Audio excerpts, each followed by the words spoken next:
Hi guys! Welcome dito sa The Sun Tarot. Reading ito ay for collective. This is a general reading and a collective reading. Your energy at this time.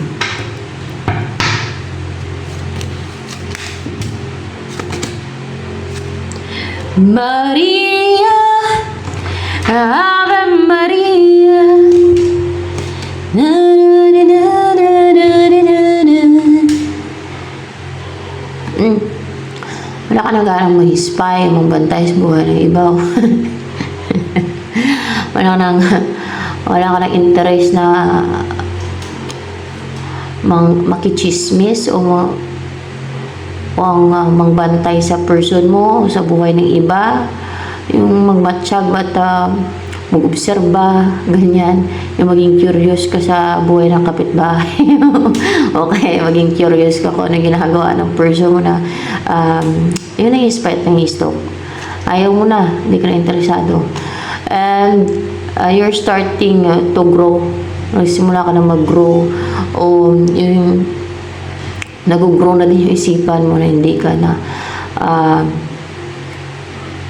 yung parang walang sense yung mga pinag-iintindi mo, hindi ka na ganoon.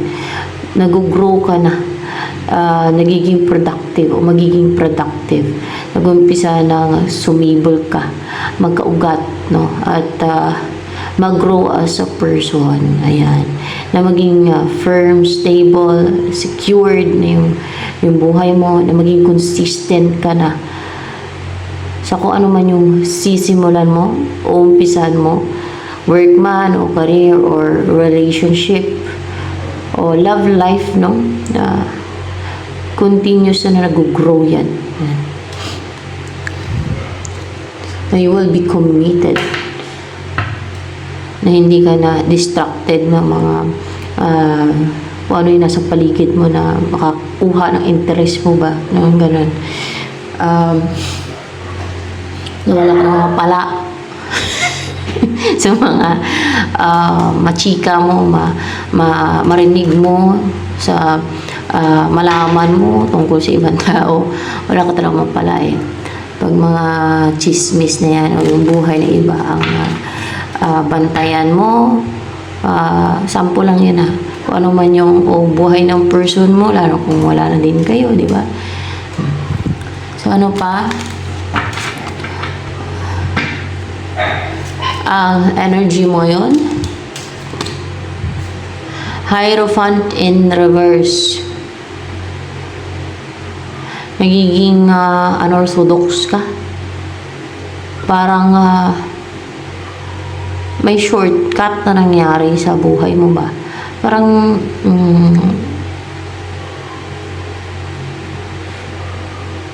shortcut mo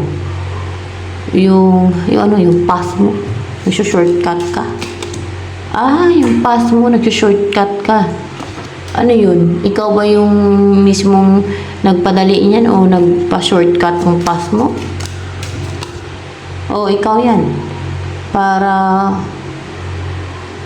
makapiling mo na at makasama mo na yung the one for you, yung someone na divinely guided, yung inyong connection. Parang minamadali mo siguro. Ang gusto mo ay hindi na dumaan sa divine. Gusto mo madaliin. Gusto mo i-shortcut. Ganon. Bakit excited ka na makasama yung person na divinely guided kayong dalawa? O excited ka na yun. Magkaroon na ng new beginning sa inyo, guys. Oh my gosh. Ano pa mga darating sa'yo? Ano magiging buhay mo soon? O malapit na? At malapit na. Ano magiging buhay mo?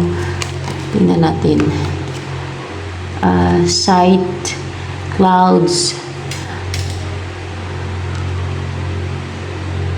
Parang simpleng buhay lang ito. Mari may tatanim-tanim ka sa paligid ng bahay nyo. Or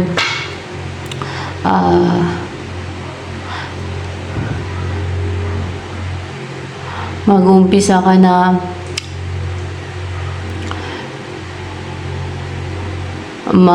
maging productive ba? Na kahit yung magtanim-tanim ka, oh, bakit productive yung pagtatanim? Kasi pag namunga yung tinanim mo, o pag nagkatalbos yung tinanim mo, may maani ka. Kaya nagiging productive ka pag nagtanim ka kaysa wala kang gagawin. No? Kaysa maupo ka lang, o may maani ka ba? Pag natulog at umupo, pag buong araw ay umupo ka, na wala kang ginagawa, productive ka ba? Hindi. Pero kahit magtanim ka lang, ay nagiging productive ka niyan kasi yung tinanim mo, magkakabunga.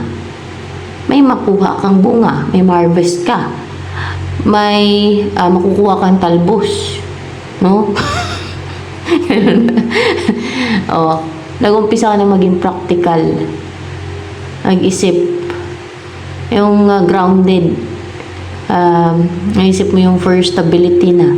May ano ka na, may pagka-practical o nag-umpisa ka na maging practical pag-isip, no? Ganon. And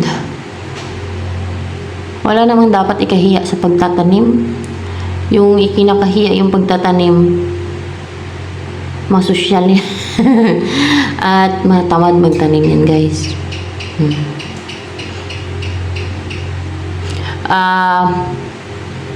Clouds. O Jack of Diamonds. So, ibig sabihin, magkakaroon ng parang aani ka. Kung hindi man pagtatanim yan, parang magiging productive ka na nga eh. Umpisa na maging productive ka na.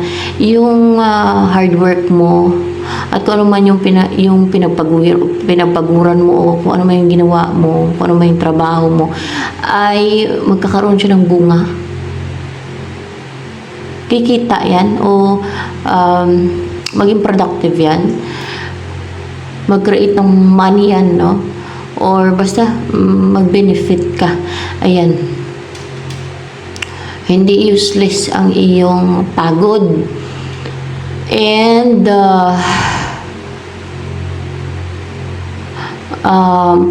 magsisimula na maging harmonious yung environment mo, yung relationship mo, love life mo, yung buhay mo, in short. At may balance na, guys. And may papasok na love, no? And harmony sa buhay mo, kasi ma-drive away na yung mga parang evil forces to mga shadows, or mga basta yung mga harmful, pwede yung invade na iba, o kaya mga spirits, mga ganyan ba, na o kaya mga destructive energies, basta mga masama, no? Masamang intention sa iyo na pwede ma-influensya sa buhay mo, sa isip mo, ma-drive away yung mga yan. Hindi na makalapit sa iyo ba. And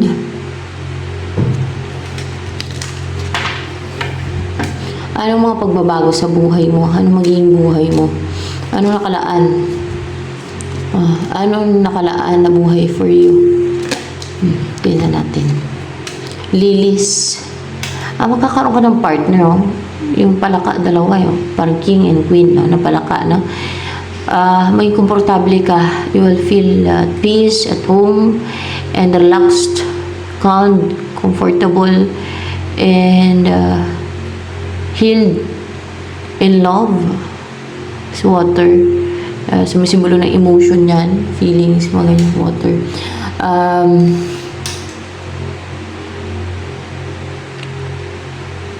Or you will feel attached to someone, to your partner, or sa maging partner mo. Maging matibay na, maging ano ka na, magiging grounded.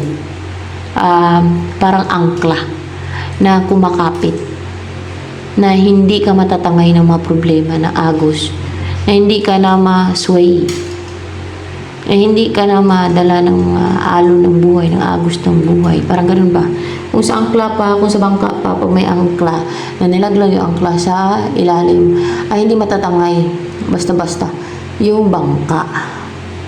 Hindi talaga matatangay. O maliban na kung may hindi makapit yung angkla sa ilalim, no? Pero kung makapit, ay hindi siya matatangay ng alon. Lalo kung hindi malakas yung alon.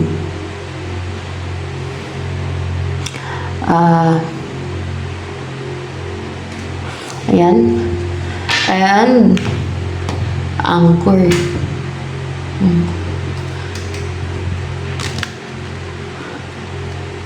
O kung merong gustong ma-influence sa isip mo, hindi ka na susunod sa mga nang-influensya o hindi ka na ma-influensyahan.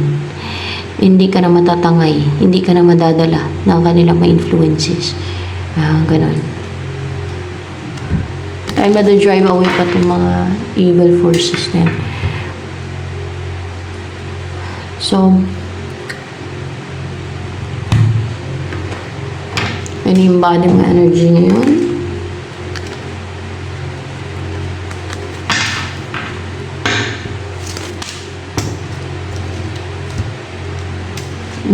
Nag-heal. Nagpapalakas ka ng chakras mo. Inaalay yung chakras mo. And ino-open. Calm lang, relax. Nag-heal. Komportable ka. Nagre-rejuvenate. And you're empathetic. Loving. And you care. Lalo siguro sa mga kawawa, biktima, mga ganon. Alam nga naman evil yung kawaan mo na gumawa ng kasamaan sa biktima niya.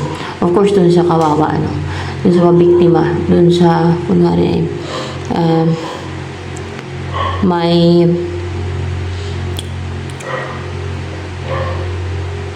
may pusa na tinapon sa tubig ng salbahe.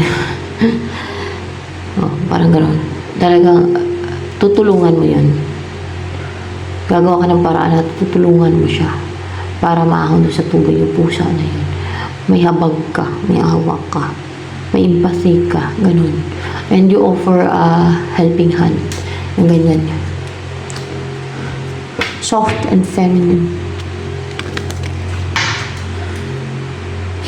Ano yung maging energy mo soon? ano yung maging energy mo soon? Strong, maging malakas ka. Lalo yung katawan mo at isipan mo.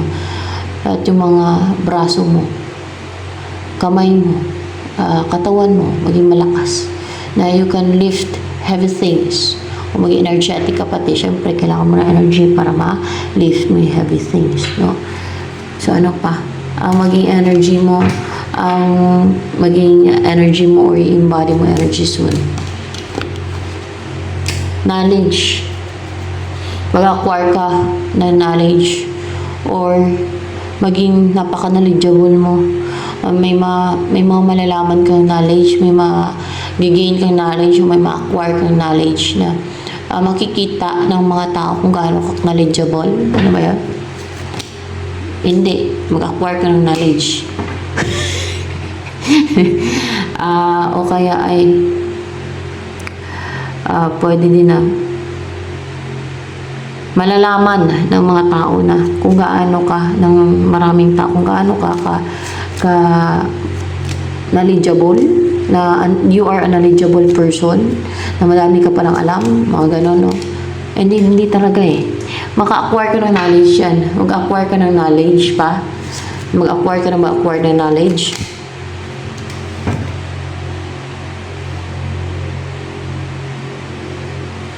Pwede sa mag-acquire ng knowledge siya.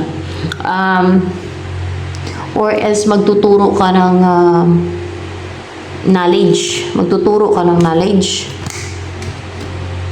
Hindi. Mag-acquire ka ng knowledge. Mag-grow yung knowledge mo, yung mga kaalaman mo. Ganyan. Mag-gain ka ng knowledge, parami yung knowledge, yung kaalaman na malalaman mo na matututunan mo. Pag-grow ng pag-grow. Bakit mag-grow? Greed, there's growth here. And maging brave ka na alamin yung mga dapat mong malaman. Hindi yung buhay ng iba, ha? Hindi yung buhay ng kapitbahay mo, ha? Wala kang makuha knowledge dyan. Maging fans ka lang ng kapitbahay mo, ng buhay ng iba, pag yun ang iintindi mo. Sa pagbabasa, doon ka makakuha ng knowledge. Kahit sa Google, basta totoong information, ay makakuha ka ng knowledge. Sa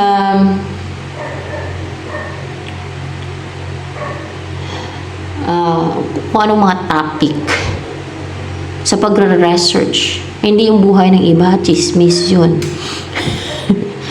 Ano makuha mong knowledge sa buhay ng iba? Wala. May magigain ka ba? May mahita ka ba? Kasi iba napaka-foolish. Yung buhay ng iba ang inintindi. Ang binabantayan nila. So instead na maging knowledgeable, kung libro ang binasa nila, at kung nag-research sa Google ng mga meaning, ng ganitong word, ay talagang madagdagan yung knowledge nila. Pero kung buhay ng iba ang inintindi nila, ay nagiging fans na sila ng buhay ng iba. Kung yun, sige na bantay ng bantay, ay fans na sila nung binabantayan nila, nung inobserbahan nila. Yun. Kasi lahat alam nila eh. Binabantayan nila eh. Yung buhay ng iba eh. O, diba? Yun ang alam nila. Buhay ng iba. May mahita ba sila? Wala. Nonsense. Nonsense.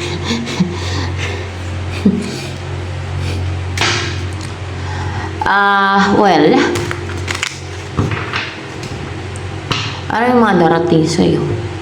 Soon. Tingnan natin. King of Water. Person ba yan? Ang darating sa'yo na yan? Person. Yes, it's a person. Ay, maybe it's your counterpart. Ano to? Yung darating sa'yo ng King of Water. Ano yan? Maria, Ave Maria. Ano siya guys? Yung mararamdaman mo, gamit yung intuition mo, masisense mo, meron kayong similarities. Pag tumingin ka sa kanya, kapag nakita mo siya, kapag naisip mo siya, yung personality niya, yung pagkatao niya, may similarities kayo. Para bang mag-mirror kayo. Ganun. Kasi merong mirror eh. Makikita mo yung sarili mo sa kanya. Iyon ang isipin mo na pareho kayo, na may mga similarities kayo. Yun. Isipin mo, kahit hindi mo sasabihin yun. Isipin mo, no? Sa isip mo na, pareho kami. Magtaka yung isip mo. Bakit may mga similarities kami? O kaya, baka magkawin yung mukha nyo. Ugali nyo. O yung mahilig din nyo. Ganun ba? So, meron, for sure. Masisense mo. Gamit yung senses mo. Kasi perception eh. O malakas yung perception din ng tao na yan.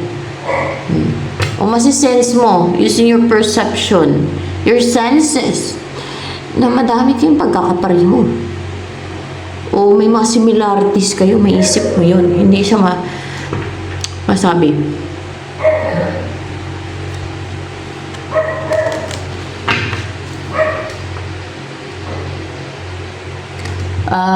Empathetic or emotional siya ngayon. Mapagmahal, emotionally matured, o pagdating sa relationship, matured na yan, King of Water. Marunong magmahal yan, no? And maybe na deeply in love to sa'yo si King of Water. Hindi naman. O sa'yo ba emotional yan si King of Water ngayon? Sa'yo siya emotional ngayon, si King of Water. Dahil may nalaman to guys, bakit siya emotional? May mga nalaman siyang malalalim. Hindi malaman ng iba. Hindi mabuksan ng iba. Yung may information na nalaman niya. Tungkol sa inyo na na mirror ka niya. Na mirror ka daw niya. That's why emotional siya pagdating niya sa'yo. Maria, Ave Maria.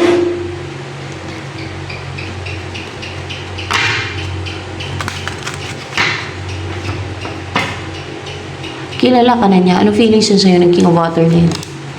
Kaya emotional siya. Guys, nakikita niyo yung picture, guys? Klaro, klaro. Lovers. Talagang passionate siya sa'yo, full of desire, and in love. Nainlababo to, guys, yung person mo sa'yo. Gusto niyang ma-unite kayo, as in gusto niyang ma-unite kayo. Dinidesire niya ma-unite na kayo, na magsama na kayo, na meron kayong buuin. Based sa picture, meron kayong buuin. Pag may nabuo yan, no? Ganun.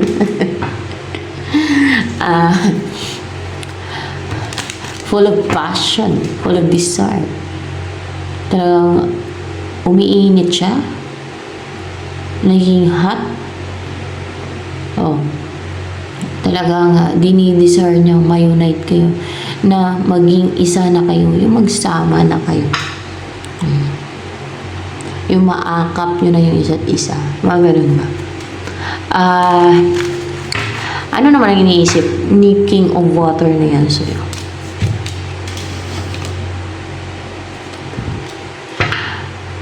Magician in reverse. What's with the Magician in reverse? It's in reverse eh.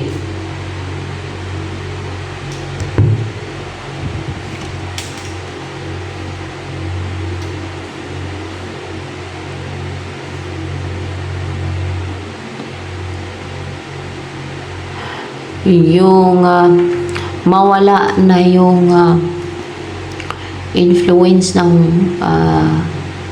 gawa ng witches, kasi sumisimbolo ng witchcraft to, witches, ito magician, no? Sa inyong buhay, para wala na yung stress, anxiety, problem ninyo, para makapagpahinga na kayo, para hindi na kayo may stress, para makarecover na kayo sa mga pinagdaanan ninyo. Ano pa ang iniisip ngayon ng King of Water na person mo na gagawin towards you? Ano? Two of Swords in reverse and Nine of Cups upright. Ang kumilos na, ang wag hayaang ma-stuck siya, ang gumalaw na, ang mag-take na ng action, hindi na siya magpapigil pa sa mga shadows, sa mga evil forces, no? Para makuha ka na niya, para ikaw yung prize, no? Para makuha ka na niya, para mapasa kanya ka na, para magsama na kayo, para mangyari na to. Ayan. Ano pa? Yun ang naisip niya na gagawin, no? Ano ang balak niya yan para makuha ka? Tingnan natin, ha? Death and Ten of Wands. Ang may i-end siya. Ang i-release niya yung baggage, negativity, yung pag-overthink, yung mga resentment, kung mayroon mo siya mga resentment, lahat ng klase ng baggage, or even responsibility, meron siyang kailangan tapusin, no? Na magkaroon na ng transformation sa buhay niya, at yun ay ang i-release yung mga baggage. Kung meron siyang mga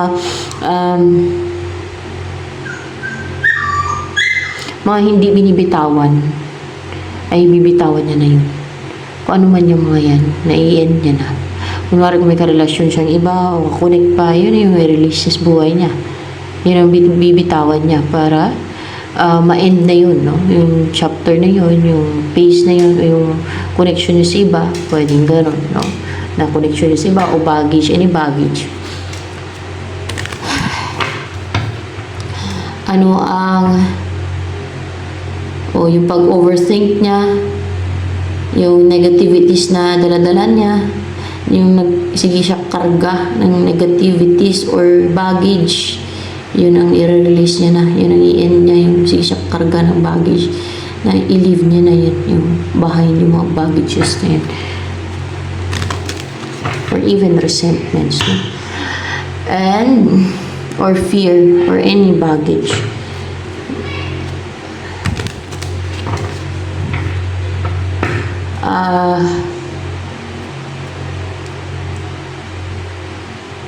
Kasi yung baggage na yan ang nagpapabagal.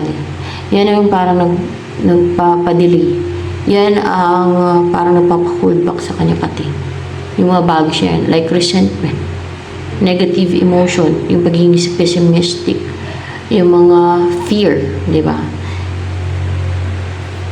Or anxiety, or negativities from others na pwede maka-influence sa decision niya, sa thinking niya. And kung meron pa siyang mga kakonekto, di ba? Kailangan niya tapusin yun. Yung connection niya sa iba, o sa past person niya, o sa mga connect niya, and then, i-leave niya na yun. So,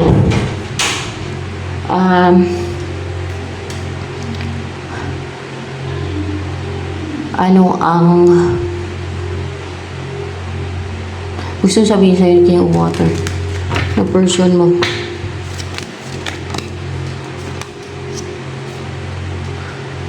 Five of Pentacles.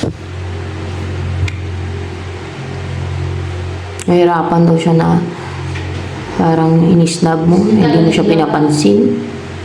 Yung parang nangungulila sa pansin mo, sa atensyon. Ano mo? Uy. Ano pa? Nagdurusa daw siya, kaya kanya lang pansin mo. So, pansinin mo daw siya.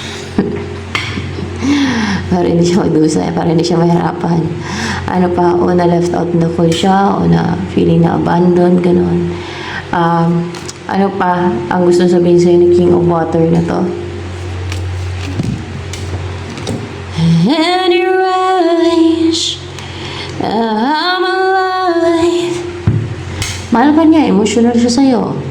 Na-in-love siya sa'yo. And Ten of Pentacles, in reverse nga lang itong Ten of Pentacles. Na dahil may against na family, may against, maring family niya, against may family niya sa connection niya. Pamilya niya. Yun ang nagpa-delay, nagpatingga. Kung ayaw ng pamilya niya sa inyong connection na magkatuluyan kayo, na ipagpatuloy niyo kung meron kayo nakaraan. No? Kung ayaw ng pamilya niya sa'yo, kaya naging emotional siya. Ano pa? Kaya, hindi siya malungkot, kundi emotional siya. Sensitive yung feelings niya. Still attached siya sa'yo, attached siya sa'yo.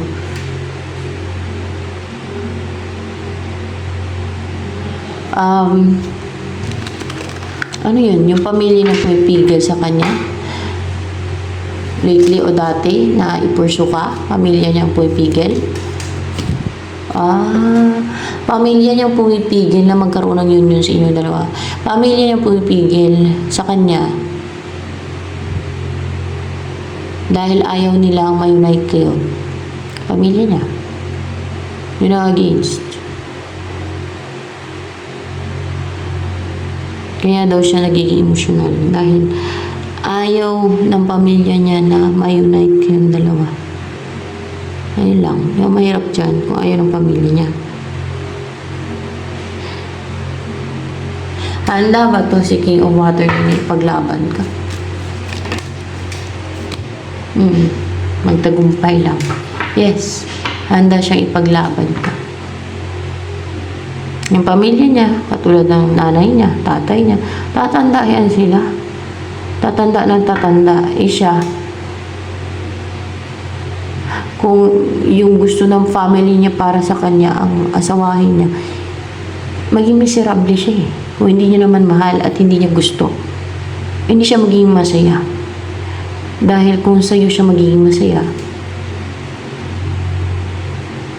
parang maging miserable yung buhay niya. Hindi siya tunay na maging happy.